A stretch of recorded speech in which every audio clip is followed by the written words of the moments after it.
Consumers are sounding the alarm over data privacy issues when it comes to the use of AI technology. According to a 2022 survey, 60% of consumers expressed concern about how organizations apply and use AI today. And as more companies incorporate artificial intelligence tools to predict, grow, and enhance their services, how can customers keep their data safe? Joining us now to talk more about this is Pardis Emami. She's an assistant professor of computer science and public policy at Duke University. So first off, last Friday, Zoom responded to growing concerns about its terms of service as it relates to user data to train AI technology. Can you explain why there was such an uproar over this change in policy and what the company is saying? Of course. Good morning.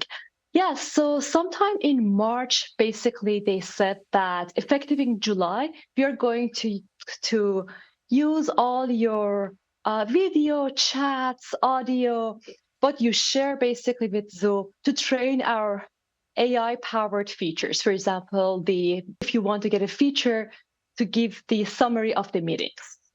And then it was in, I think, August 6th that someone wrote a blog post and noticed that this is happening. And the blog post got some attention. Then it was August 7th, and Zoom basically said that, okay, we're not going to do this without your consent. But then people were still concerned. And then August 11th, they said that, okay, we are not going to use this customer data to train our AI models and also the third-party models.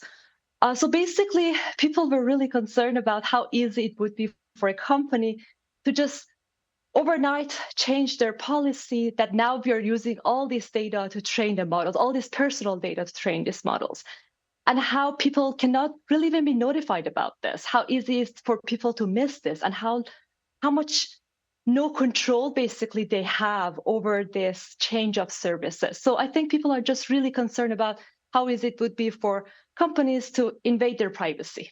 Okay, the bottom line right now, what is Zoom doing? The bottom line is that they're not using the customer data to train their models. However, they're still using the service-generated data, for example, telemetry data, diagnostic data to train their AI models. However, if you're using the features that needs to have some AI behind it, for example, the summary of the meeting, there are still third-party models that may use your data. And we don't really know which third parties are out there, for how long they will keep the data. So there are still third parties. It's not Zoom, but third parties that Zoom work with. And how concerning is this for your own privacy?